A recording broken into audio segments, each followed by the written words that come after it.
Well, it's that time again, time for another overview. This week, week 35, we are in the book of Ezekiel, chapters 1 through 21. I think Ezekiel is one of those books that you just better come ready. You really need to take your time and work through this. Let me do the overview and a few statements. First of all, let's look at chapter 1. Very likely, Ezekiel was born in the year 622 BC, or roughly around that year. Why is that significant? Well, you might remember under the reign of King Josiah, the book of the law had been lost, but it was found that year in the temple. And of course, God birthed a national revival. That's around the time that Ezekiel was born.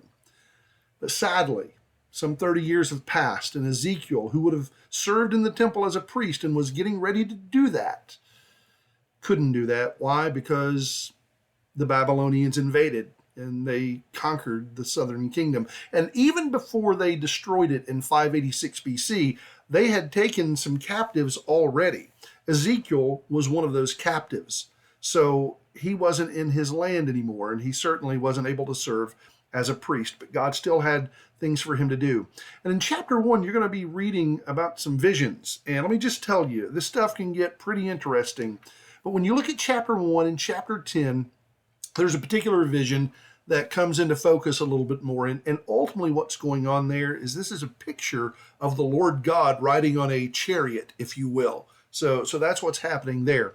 But then chapters 2 through 7, you'll see some similarities with Ezekiel and Jeremiah, because much like Jeremiah, Ezekiel prophesies to, and they're prophesying at the same time, they're just in two different places. But Ezekiel will preach to audiences who do not want to hear what God has to say. They want what they want. Even though they're in the predicament that they're in, by doing that, they still want what they want.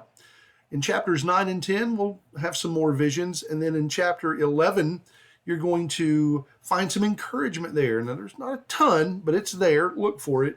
And then finally, chapters 12 through 21. This is a section that is largely a rebuke from the Lord. And there are some reminders of the promise of his restoration, but overall it's stern. But the people need it. So folks, as you read through these chapters this week, just remember something. Even if it doesn't sound good, even if it's not to your liking, if it is from the Lord, it is a good word and a necessary word. When he corrects us, it's actually for our good. It's actually because he loves us. So keep those things in mind as you read. I hope it's a tremendous week. We are flying through this year, almost to September. We'll get there, but grace to you as you read this week.